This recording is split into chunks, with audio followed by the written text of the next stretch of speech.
ఇలా ఎక్కడ పోయినా కూడా గతంలో ఉండే ఇలా నరేంద్ర మోడీ ఆలోచన అదే, బేటీ బచావో బేటీ పడావో, పిల్లలను రక్షించండి, పిల్లలను చదివించండి.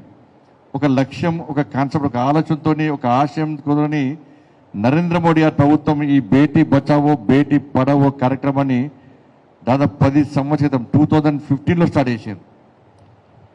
అంటే సమాజంలో మహిళలను కూడా అమ్మాయిలను కూడా సమాన స్థాయికి తీసుకురావని చెప్పి ఒక ఆలోచనతో.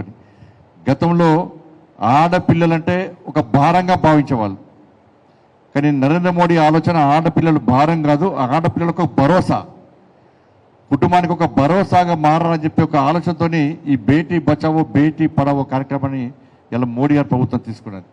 దాని తగ్గట్టు అనేక రకాలుగా పుట్టిన పిల్లల నుంచి వాళ్ళ పెళ్ళి అయ్యే వరకు కూడా అనేక సంక్షేమ కార్యక్రమాలను కేంద్ర ప్రభుత్వం తీసుకుంటా ఉన్నది.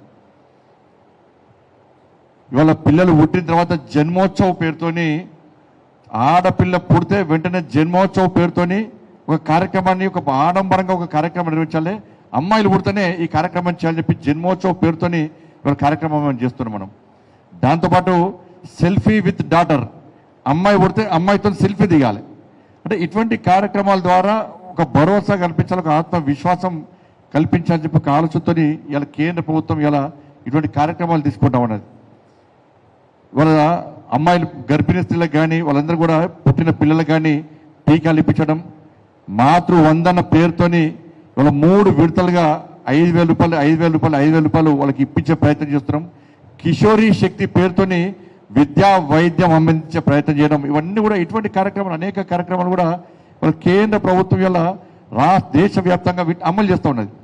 వీటిని అధికారులు కూడా తూచా తప్ప కూడా అమలు చేస్తున్న కారణంగా ఇవాళ చూడండి, ఇవాళ మహిళలతో పురుషులతో సమాన స్థాయికి వాళ్ళ మహిళలు వస్తూ ఉన్నారు ఇవాళ.